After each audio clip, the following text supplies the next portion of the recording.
har'ammoo video kanaan odds in favor of an event and odds against an event kan jedhu fi ni kan biraan immoo rules of addition and multiplication of probability waliin laala video kan keenya boqonnaa 8ffaa irree kutaa 1 irratti isa xumuraatti video kana ilaalota keessan share gochuudhaan yaada keessan comment irratti naaf barreessuudhaan na wajjin ta'an isin jira namoonni yaada keessan naaf kennatan video kan kee baay'ee gaa'inaan jechuudha baay'ee isin galateeffadha baay'ee galatoomaa amma video biraa maal akkasii hojjedhu comment irratti naaf barreessaa kutaa 1 yookaan immoo gaaffii qormaataa hojjettanis naaf barreessaa hundaafuu yaadni keessan na wajjin jiraatu kallattii waan gara in favor of and odds against an event kan jedhu waliin laallaa jechuudha.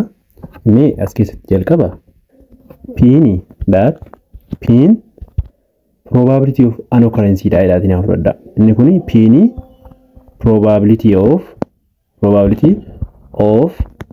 an occurrence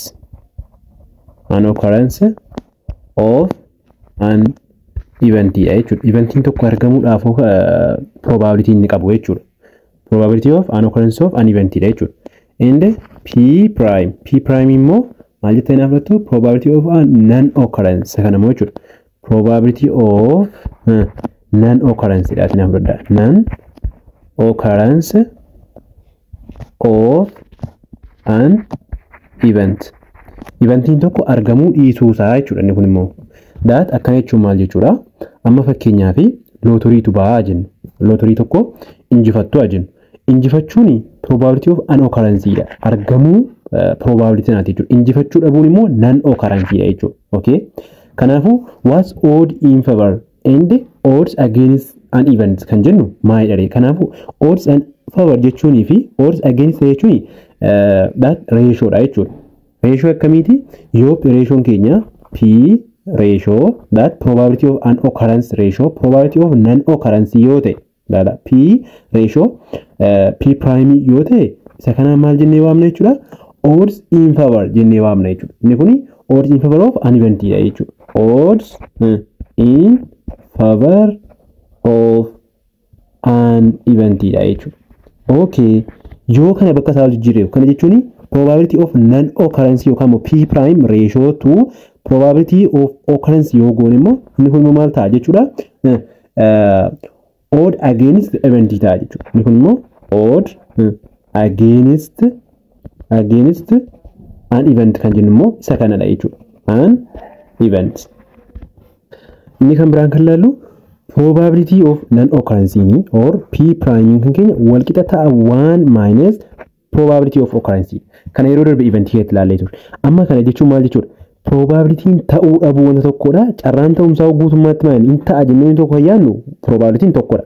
Tokkorraa maal yoo hirribne jechuudha? Probability carraa ta'umsaa yookaan probability of occurrence yeroo hirribnu probability of non occurrence arganna jechuudha. Laata bifa kanaan argachuu dandeenya jechuudha.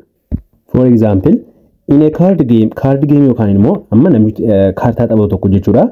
A man wins 12 times out of 20. Yeroo digdama taphatanii yeroo digdama keessaa inni yeroo 12 kan inni injifate jechuudha. Yoo ta'e irratti maal gaafata? What is the probability of the man wins the game jechuudha. Game sana injifachuudhaaf probability namicha maalidha? Kana jechuun directly probability kan namicha ilaalla jechuudha. That probability immoo akka yeroo darbe irratti walii ilaalla jechuudha.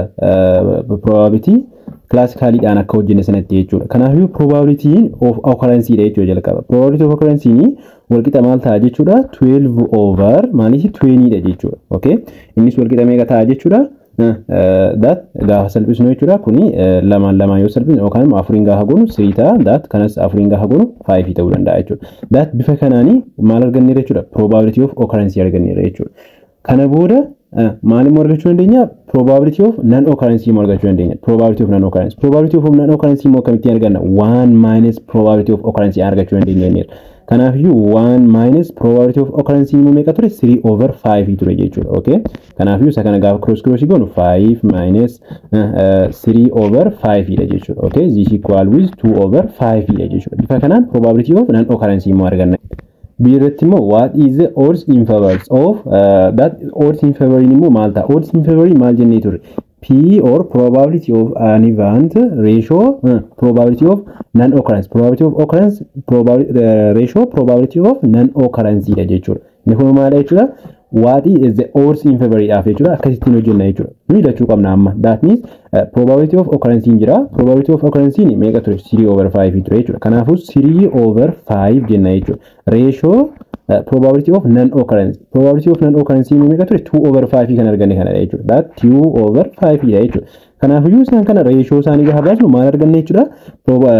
Odds in favor arganna jechuudha. Kanas gaafa salphisuu dandeenya waliin maal gochuu dandeenya?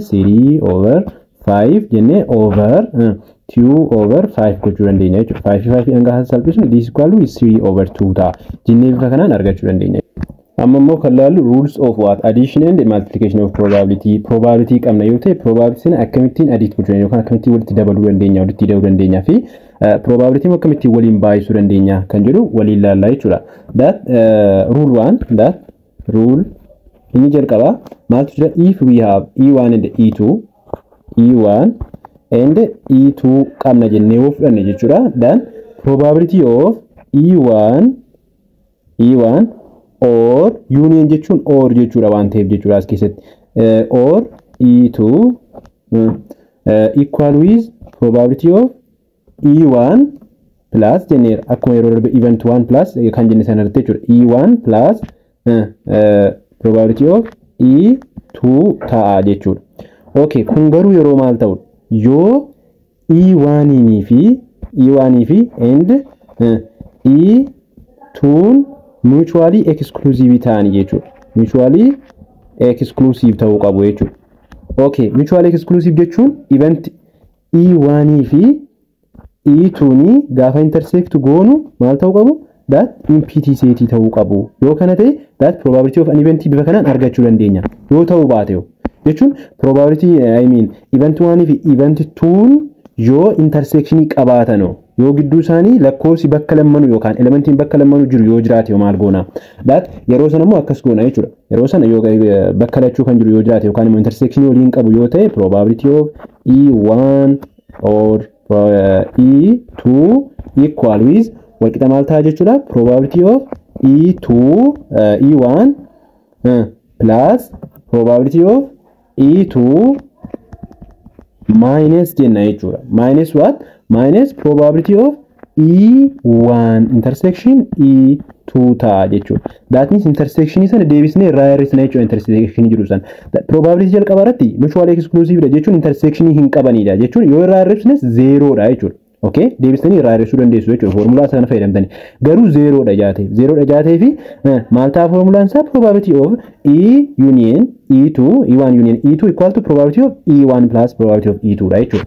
Wanti irraa hir'isnu hin jiru. That means they haven't mutual exclusive. Okay, example in rolling a die yeroo gangalchinu jechuudha. What is the probability of getting even number or prime number?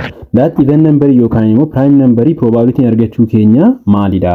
Yeroo die tokko gangalchinu. Yeroo die gangalchinu akkuma yeroo darbesiniin jedhe die jechuuni that saanduqa bifa akkasiitiin jirtudha jenneerra jechuudha. That bifa kanaan kan jirtuu fi roga 6 kan qabdudha. Yeroo gangalchinu roga tokko keessa argina jechuudha. Kana jechuun sample spaceini die fi maal ta'a jechuudha? 1 2 3 4 5 and 6 dha jechuudha. This is sample space of what die when we rolling it. Kana booda event 1 fi event 2 baahanna jechuudha. What event 1? Event 1 ni maal dha jechuudha? In rolling a die what is the probability of getting even number jechuudha. As get even number ilaalla jechuudha. Even number meeqa? 2 4 6. Okay, 2 4 and 6 and what about event 2? Event 2 immoo prime number immoo 2 irraa jalqabdi jechuudha. Kanaaf iyyuu 2 3 and 5 dha jechuudha. Okay, amma kan gaafatame maali jechuudha? Probability of getting even number or prime or even keetti yookaan probability keetti or jechuun union dha. Akkanuma seetii keetti union fayyadamnudha jenneerra jechuudha. Okay, kanaaf iyyuu as keessatti jalqaba taateewu kun eventiiwwan kun mutually exclusive dha moo miti kan jedhu laalla. Mutually exclusive dha miti. Maaliif? Elementiin bakka lachuutu argamu jira waan ta'eef kun mutually exclusive miti jechuudha. Kanaaf formulaan nuti fayyadamnu isa kamidha? Formulaan nuti fayyadamnu probability of E1 or E2 equal with probability of E1 plus probability of E2 jennee kaane minus probability of what? E1 intersection E2 goona jechuudha. Okay, probability of E1 ni meeqa ture? Probability of E1 that bifuma classical sana fayyadamee probability hojjenna jechuudha. Probability of E1 jechuun E1 ni meeqadha? 1 2 3. Sample spacing keenya meeqadha? 6. Okay, kanaafiyyuu 3/6 ta'a jechuudha. 3/6 plus jennee ammoo probability of E2 ni meeqadha? Inni 3 uma jechuudha. Prime number keenya 1 2 3 dha waan ta'eef 3 dha jechuudha over 6 minus intersection keenya eenyuuni bakka jedhe intersect ogulban that means E1 intersection E2 ni wal qixa meeqadha? That 2 dha jechuudha. Kan jedhe irratti walqunnaman 2 dha jechuudha. Kanaafiyyuu intersection keenya 1 dha jechuudha. Jechuun elementii tokko qofa irratti walqunnaman jechuudha. Kanaafuu 1 over 6 ta'a jechuudha. Is equal with gaafa kana jalqabaa gaafa itti ilaanu meeqadha? That 3 times 6 kana waliin baay'isnee yookaan immoo kana hawaasa isaanii fudhachuu dandeessu jechuudha. Kana booda 6 over 3 plus 3 minus 1 over 6 dha jechuudha. This equal with 6 over 6 jechuun immoo 1 dha minus 1 over 6 dha jechuudha. This equal to 5 over 6 dha jechuudha. Jennee bifa kanaan argachuu dandeenya. Amma probability walitti daa turre jechuun kan amma darbee keessatti jechuudha. Amma garuu probability akkamittiin baay'isuudhaan immoo arganna kan jedhu laallaa jechuudha. If what E1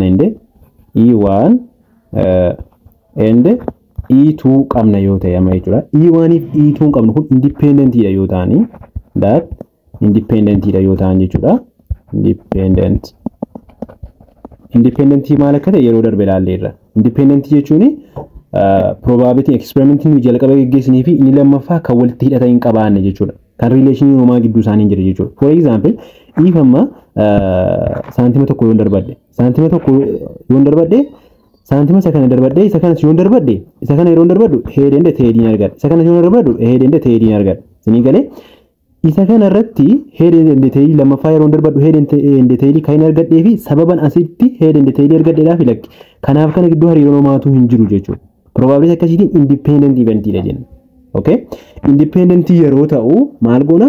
Probability of E1 and E2 ni wal qixa maal ta'a? Probability of E1 ta'a. E1 times probability of E2 ta'a jechuudha. Bifa kanaan arganna jechuudha. This is what if our probability is independent.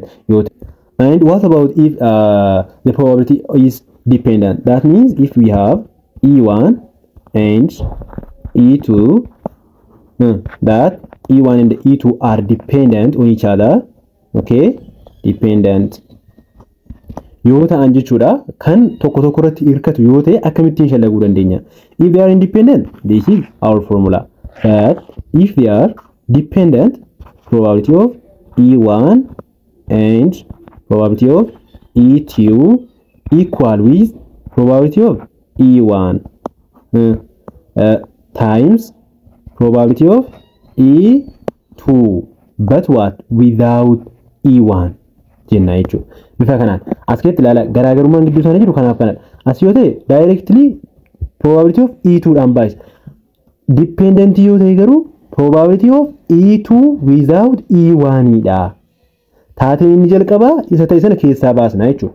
Kana jechuun amma fakkeenyaaf maal jechuudha? Amma fakkeenyaaf as keessa kubbaa wayitu jira inni haa fudhannu. Kubbaa kana keessa baasketii kana keessa jechuudha. Kubbaa meeqatu jira? 1 2 kubbaa afurtu jira dhaati fudhadha. And kubbaan kan biraa immoo daata halluu biraatiin haa ta'u daata bifa kanaan jechuudha. Bifa kanaan jirti haa jennu. Laala. Probability kana keessa dhufeen kubbaa as keessaan baasaa jechuudha. As keessaa gaafa kubbaa tokko baasu mee fakkeenyaaf seediimtuu kana keessaa baasa. Seediimtuu kan tokko keessaa baasaa jechuudha. Kanaafuu jalqaba tuu diimtuutiin keessa jirtu probability of getting yellow yookaan immoo yellow kan probability keelloo kana argachuu meeqadha? 2 over maaliiti? 4. Okay? Maaliif lamadha probability keenya daat keelloon keenya lamadha over 4 ayin argadha jechuudha.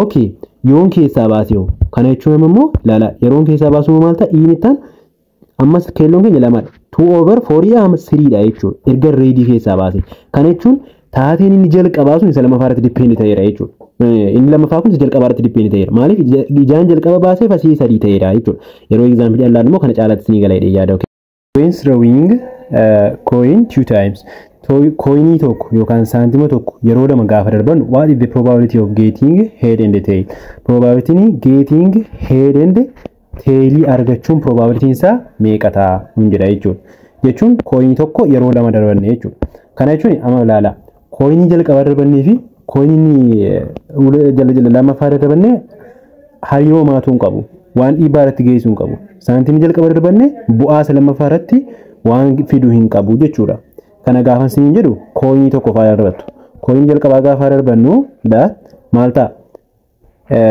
sample spacing keenya jechuudha sample spacing keenya maal ta'a h or t ta'a jechuudha coinii tokkoof kanumadha jechuudha coinii jalqaba coinii isa lammaffaa gaafa darbaddu coinii isa lammaffaa gaafa darbaddus maal ta'a h or t ta'a jechuudha okay laala coinii isa lammaffaa gaafa darbaddu h or t ta'a coinii tokkoffaa gaafa darbaddu h or t ta'a jechuudha okay sababan isa kana darbadheef sana irratti dhiibbaa uumaatu wanta geessisu hin qabu jechuudha kanaaf iyyuu kan gaafatamne immoo head and tail probability head and tail argachuuti jechuudha okay kanaaf probability of e1 and probability of e1 and e2 equal with jenneera maal ta'a jenneera probability of taateen keenya independent dha waan ta'eedhaaf walirratti hirkatu waan ta'eedhaaf maal ta'a jechuudha probability of e1 times probability of e2 ta'a jechuudha okay as keessatti e1 meeqadha e1 ilaala e1 keessatti taatee probability jalqabaa keessatti ilaalla jechuudha e1 head and tail waan ta'eedhaaf saantima darbanne saantima isa jalqabaa keessatti head meeqadha head argachuun asitti 1/2 dha 1/2 normal jechuudha kun 1/2 dha jechuudha okay asitti kan probability of e2 nis tailini dala tailini taateewwan kana keessaa tailin meeqadha 1 okay 1 guutummaatti kan jiru guutummaatti wanti nuti qabnu meeqadha guutummaatti kan qabnu 1 2 that lama keessaa tokkodha jechuudha okay 1/2 dha jechuudha kanaafuu lacheen isaanii 1/2 dha jechuudha kanaafuu maal goona jechuudha 1/2 ta'a jechuudha probability of e1 times 1/2 jenna jechuudha this equal with 1/4 dha jechuudha okay afur keessaa tokko jechuudha maaltu head tailini jechuudha kara biraatiin bifa kana yoo hojjennu argan yookaan immoo bifa kana yoo hojjennus kanumadha amma fakkeenyaaf taili coinii lama gaafa darbannu jalqaba carraa lacheen isaaniiyyuu head ta'uu danda'u jechuudha lacheen isaanii jechuudha yookaan immoo head tail ta'uu danda'u jechuudha yookaan immoo jalqaba kan argannu tail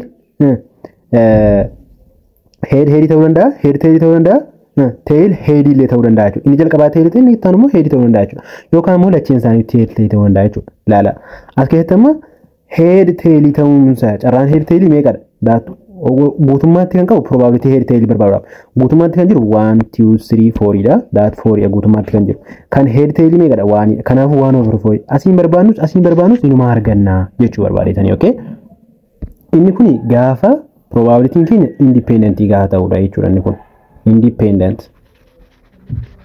inni kun gaafa independent ta'uudha jechuudha gaafa dependent ta'u akkamitti arganna kan jiru barbaanna okay amma immoo independent gaafa ta'u waliin ilaalla jechuudha dependent jechuudha dhiifama dependent gaafa ta'u immoo akkam goona kan jedhu jechuudha innis fakkeenyaaf dependent kan ta'u immoo conditional probability jennee waamna conditional probability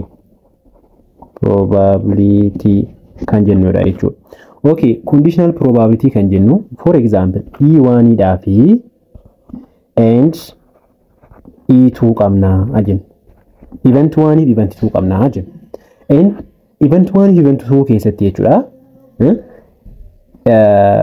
if event 2 keenya dependent on event 1 dha yoo ta'e jechuudha then event 2 is what conditional dha jechuudha jennee waamna jechuun inni kun kan gaafa argamu isa kana irratti hirkata yoo ta'e event 2 maal jennee waamna jechuudha kanaan conditional dha jenna e2 dhaan jechuudha conditional event dha conditional event Sinii galeera miti kana jechuun amma fakkeenya akka booksii yeroo darbe sinii fudhee sana jechuudha. That akkasitiin booksiin jirti yoo ta'e booksii kana keessa saanduqa kana keessa immoo kubbaa sadiitu jirti yookaan kubbaa afurtu jirti jennee kan fudhannu yoo ta'e jechuudha. Kubbaa afurtu jirti jennee kan fudhannu yoo ta'e jechuudha. Akkasitiin kubbaa jalqaba yeroo baasu ilaala. Jalqaba carraan kubbaa diimaa baasu maal ta'a 2/4. Okay? 2/4 amti carraan kubbaa jalqabaa jechuudha. Inni taanu yookaan mimee isa diimgaan isinii fudhadha. That means isee kanaan jechuudha. Amma jalqaba yeroo baasu jalqaba yeroo akkanatti jiru guutummaatti kan jiru kubbaa meeqadha? Kubbaa 4dha. Okay, carraan kubbaa adii argachuu meeqadha? 2dha. Amma immoo kubbaa sii kana keessaa baasa. See kamiin? See kana jechuudha. Akkasiin baasatti naaf fudhadha. Kubbaan diimtuu. Kanaafuu kubbaa guutummaatti jiru 3dha jechuudha. Amma immoo 2/3 ta'a jechuun carraan adii baasuu 2 keessaa meeqa ta'a jechuudha? 3 ta'a jechuudha. Eventiin inni kun isa kana irratti hundaa'a jechuudha. Kanaafuu eventiin inni lammaffaa argame kun conditional probability jennee waamna jechuudha. Kanaan maaliif isa tokkoffaa irratti hundaa'a waan ta'eef conditional probability jennee waamna jechuudha. Probability. Isa kana yoo ta'e immoo akkaataan itti argannu akkuma jalqaba jennee maal gochuu dandeenya? Probability of E1 and E2 yoo walirratti depend kan ta'u ta'e jechuudha. Equal with probability of what? E1 times probability of E2 dha jenneerra jechuudha. That E2 dha garuu different from what? Or less what? Less E1 dha jechuudha. E2 kan jechaa jiru kun erga E1 hin argame sana jechuudha. Jechuun fakkeenyaaf E2 gaafa sitti argame gaafa sitti immoo kan diimtuutti maal jennee kan gaafa kubbaa kanarratti hojjennu jalqaba maal ture kan waayiti 2/4 ture. 2/3 ture inni taanu. Isa 2/3 kana jechuudha. Isa E1 hin erga argame booda. E1 hin erga argame jechuun erga inni kun argame booda isa kanatti argame miti. That E2 as jirtu kuni without E1 dha jechuudha. Kan inni seen 2/3 taateef jechuun asii waan tokko irratti fi iddoon kun 3 taate waan ta'eef jechuudha. Okay? Sinii galeera yaada fakkeenyaan immoo laallaa jechuudha amma. Amma immoo akkas jedha fakkeenyaaf jechuudha. A bag contain baagiin tokko yookaan that borsaa tokko keessa 2 red, 5 white and 4 black ball. Kubbaa meeqatu jira? 2 red, ni kan biraan 3 white and 4 black ball jira jechuudha. 4 black. Kubbaawwan kanatti iyyuu baagii tokko keessa jiru jechuudha. Baagii kana keessa fakkeenyaaf kubbaa meeqatu jira jechuudha? Kubbaa 2 reediidha, 3 immoo waayitiidha, and 4 immoo meeqa jechuudha? Maali jechuudha? Bilaakiidha jechuudha. Kubbaawwan arfan kanatti baagii tokko keessa jiru jennee afran. Okay. 2 balls are drawn without replacement. Kubbaa lamatu keessaa fuudhaman without replacement malee. Kana jechuun as keessa kubbaawwantu jiru inni afran 1 2 3 4 5 jedhee kubbaa tokko keessa jira. Kubbaa isee kana ergan keessaa baasee booda hin deebisu jechuudha. Iseetu hin deebisin iyyuu isa lammaffaa ammas keessaa baasee jechuudha. Bifa kanaan kubbaa lama keessaa fuudhee jechuudha baagii kana keessaa. Yoon akkasittiin keessaa fuudhe what is the probability of the 2 balls are red and white? Kubbaan lacheen sun red and white ta'uun isaanii carraan red and white ta'uu isaanii meeqadha kana keessaa kan jedhudha jechuudha. Okay. Kanaafuu kun without replacement dha jechuudha. Without replacement dha jechuun hin deebine jechuudha. Kana jechuun taateen inni jalqabaa taateen inni lammaffaanii jechuun tokkoffaa yeroo fuunu kubbaan sun yoo 5 ta'e fakkeenyaaf amma booda 4 ta'a jechuudha. Jechuun isa lammaffaatti yeroo deemnu 4 ta'a jechuudha lammaffaadhaaf. Okay? Maali kana jechuun taateen lammaffaa nuyi taasifnu yookaan yaaliin nuyi lammaffaa taasifnu isa jalqabaa irratti depend ta'a jechuudha. Kanaafuu this is dependent or conditional probability dha jechuudha. Okay? Conditional probability yeroo ta'u immoo P of white dha, white and what? Red and white and red and white kubbaa kana lacheen. Okay? Kun garuu dependent dha yookaan conditional dha waan ta'eedhaa fi probability of red jenna times probability of white but without what? Red ta'uu qaba. Maaliif? Redin erga ba'eeti redin erga keessaa fuuneeti tun deebisin white fuuchaa irra waan ta'eef keessaa. Okay? Probability of redin immoo meeqadha as keessatti? Probability of redin meeqadha? Laala guutummaatti kan nu qabnu reedii meeqa qabna? Reedii nuti qabnu 2 2. Guutummaatti kan qabnu 9. Kanaafuu laala guutummaatti kan qabnu jechuun 2 plus 4 plus 3 is 9 dha. Kan 9 keessaa kan qabnu reedii meeqa qabna? 2 qabna jechuudha. Inni jalqabaa 2/9 dha jechuudha. Probability of reedii jechuudha. Times probability of white without ready malee ready isa keessaa jalqaba baafne sana malee kan white yoo okay guutummaatti meeqa qabna amma guutummaatti 2 4 9 ture 9 ture garuu ready tokko keessaa fuuneerra without replacement dha hin deebine ready sun hin deebine waan ta'eef 9 kun meeqatti galteetti jechuudha 8 galteetti jechuudha maaliif kubbaa sadiin tun jalqaba keessaa fuune hin deebifne waan ta'eef nuti jechuudha okay kanaaf iyyuu white mu meeqa qabna ture 3 white qabna ture kanaafuu 3/8 dha jechuudha laala asitti kanaafidha jechuudha kan inni kana ta'e 3/8 dha jechuudha is equal with 6/72 dha jechuudha kan ammoo yeroo salphinnu 2/24 dha jechuudha kan inni ta'u okay amma kuni eventii lama qofa yeroo ta'u eventii lama saawur yeroo ta'u 3 4 yeroo ta'u eventiin sun yeroo ta'u akkam goona yeroo ta'u that baqa very simple baay'ee salphaadha maal goona probability of event 1 and event 2 yoo ta'edha kan hojjechaa turre garuu yoo end event 3 yoo jiraate independent dha yoo ta'e warratti hirkatu yoo ta'e that akkam goona akkasidha kuno probability of event 1 times probability of event 2 times probability of event 3 dha jechuudha